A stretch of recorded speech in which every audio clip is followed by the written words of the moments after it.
ढूंढो लीजे मोड़े अरे कुंती बोली यो तेरे कंगन बांधो चैन मना दीजे तोड़े अरे या नहीं टूटे जतरे तेरी वीरता को आवे को ना वोड़े ये दादी तो पोता ने समझारी मत नारण में पीठ दिखा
मालिक मेल में लायो अरे एक दिन यो प्रश्न सरपंच जी दे के सामने आयो अरे अब मन्या के बांधो जो कंगन कूती कैडा से मंगे वायो ये रे प्यारा मेरा बोला दिन वेगार आई को मांगे भेद तो बता दे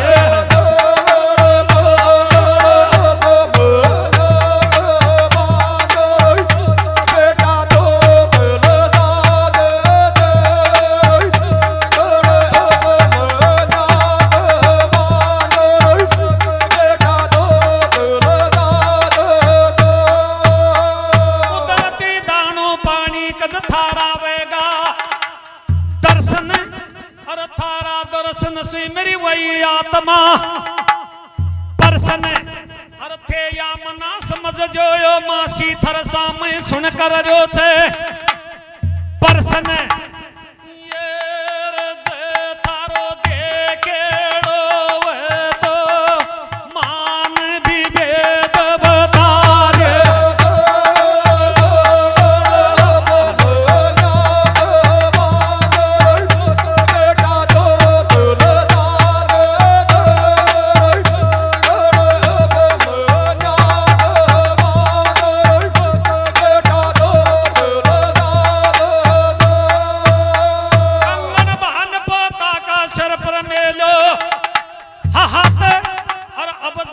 क्षेत्र में बेटा ये लो सुने गो तेरे लोकी को ना हाथ है अरे कोई नहीं पीठ मना दिखा जे मेरी सुन तो जाए बहात ये रे आशीर्वाद दियो बोतान मत मेरो नाक तो कटा दे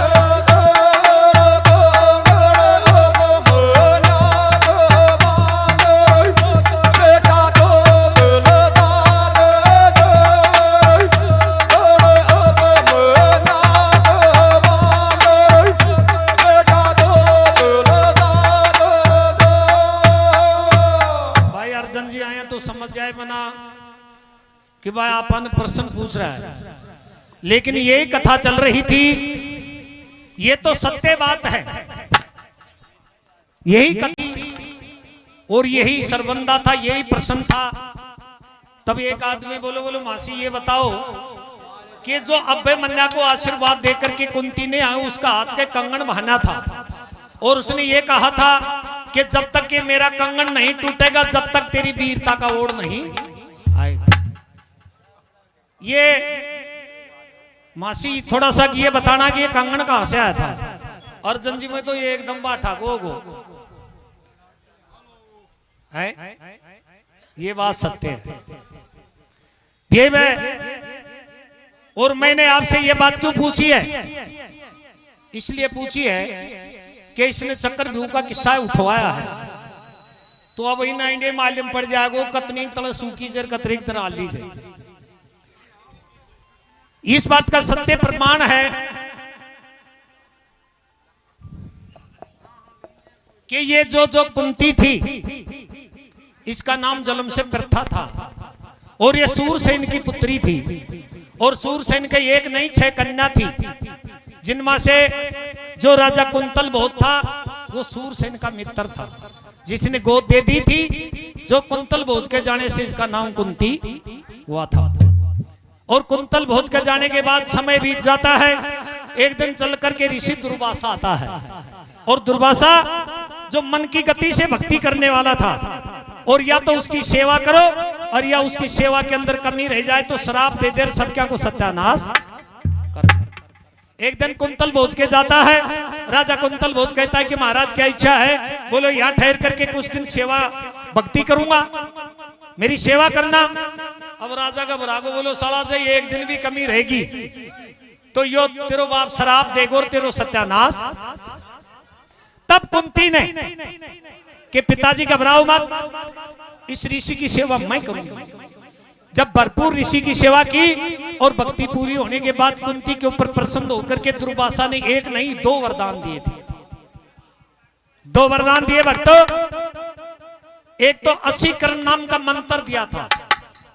असीकरण नाम का मंत्र दिया था कि तब भी कुंती गंगा स्नान करके और इस मंत्र का जाप करेगी, और जिस देवता को तेरे मन में याद करेगी वही देवता तेरे पास में आकर के खड़ा होगा।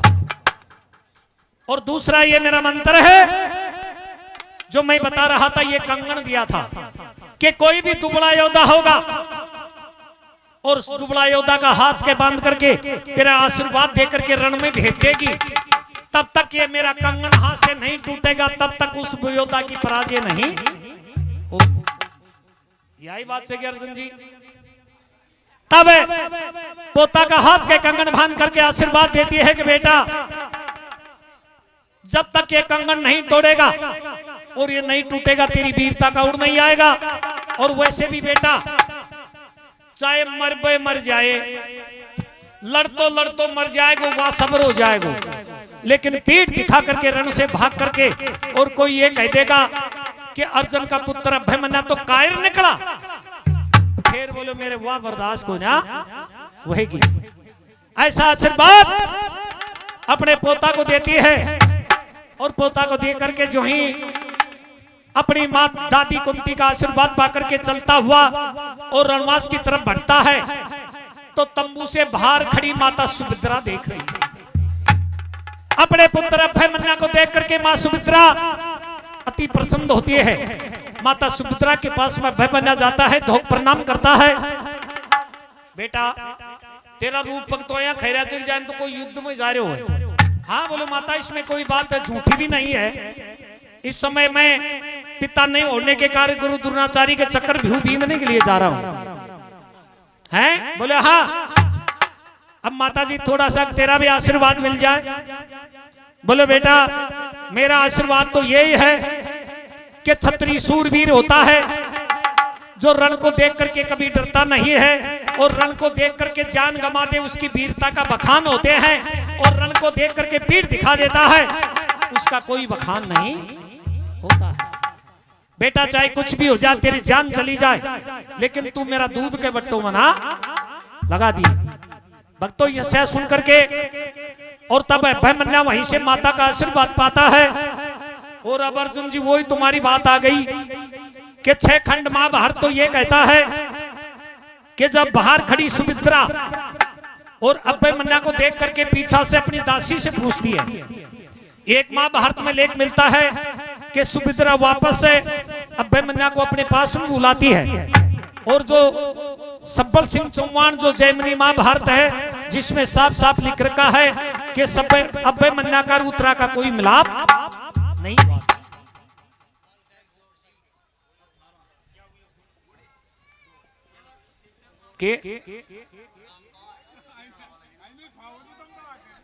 मैं भी आई खैरो जो मैं भी आए बोल रहे तू बोल रहे थे यही, ये तो सुनने का ही बात है।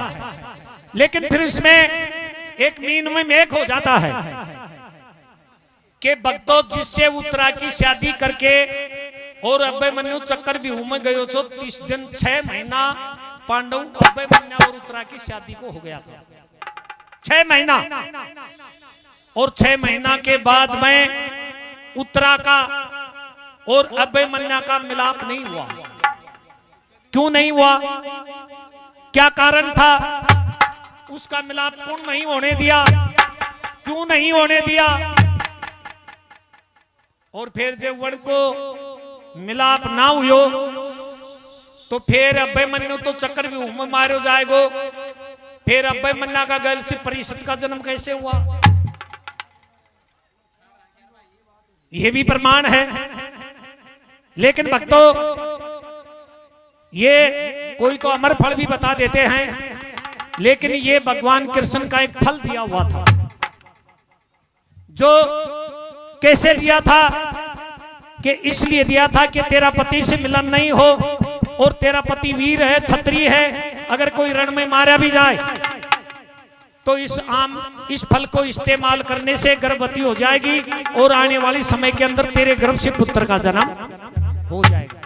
ये भगवान कृष्ण की विचित्र माया थी। तब उत्तरा से मिलकर के और वहीं से आगे बढ़ता है अभिमन्यु, जैसे अपने ताऊ के पास में जाता है। बोलो भाई ले आयो कि सबको आशीर्वाद? हाँ बोलो ले आयो। तब अपने हाथ से उठा करके और जो रण में लड़ने का मुकुट अपना बेटा का सिर के ऊपर धरता है, कंधा में बाण जचाता है, हाथ में धनुष देता है और फिर कहता है कि बेटा अब तू चाल कर आगे आगे चक्कर व्यूह का दरवाजा खोल और मैं तेरे पीछे पीछे आवांगा। और जब 7वां दरवाजा के ऊपर आकर के मैं सेम और भीम समेत मिलकर के तेरी रक्षा करांगा।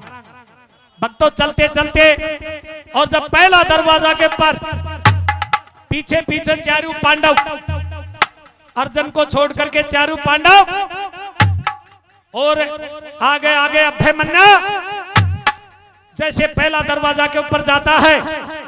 पहला दरवाजा के ऊपर जब मोर्चा लेकर के युद्ध करने के लिए चंद्रराज जयद्रथ खड़ा हुआ था। चंद्रराज जयद्रथ जो कैरव और पांडवों का बहनेऊ था, जो धृतराष्ट्र अंधभूप के 100 पुत्र और एक पुत्री था, और जिस पुत्री का नाम दुशाला थी और वो दुशाला जयद्रथ को ब्याही थी।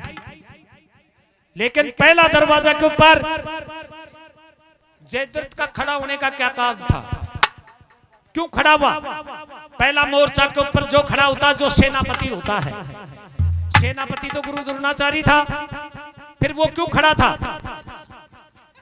वो भक्तों इसलिए खड़ा था कि जब पांडु वन में 12 साल का वनवास बिता रहा था, दुर्योधन के कहने से जयद्रथ पांचाली का हरण किया था और हरण करने के बाद में पांडु ने छुटाया और उनके सिर के ऊपर 5 चोटियां छोड़ करके छोड़ दिया, जिंदा जीवन दान दे करके। जयद्रथ ने बैठ करके भगवान शिव की भक्ति करी और भगवान भोलेनाथ प्रकट हो गया। मांगो जयद्रथ, बोलो 5 पांडवों पर विजय, बोलो नहीं, एक अर्जुन को छोड़ करके और 4 पांडवों के ऊपर कुछ एक समय के लिए तुम्हारी विजय हो जाएगी। इसलिए गुरु द्रोणाचार्य को यह पता था कि आज जयद्रथ को पहला दरवाजा के ऊपर खड़ा कर दिया जाए ताकि एक अभिमन्यु से अलावा यो किसी को अंदर प्रवेश नहीं होने देगा। आज अवश्य जयद्रथ की विजय होगी। ये प्रमाण पहली दरवाजा के ऊपर खड़ा होना जयद्रथ का था। और जब सामना से अभिमन्यु एक बालक अभिमन्यु उत्तरा जो राजा बैराट की पुत्री को ब्याह करके लाया था, एक राजकुमार को देख करके और एक जयद्रथ बच्चा समझ करके खिलकी उड़ाता है और एक जयद्रथ हंस करके और एक अभिमन्यु से कहता है, तो क्या कह रहा था अभिमन्यु खड़ा खड़ा क्या सुन रहा था?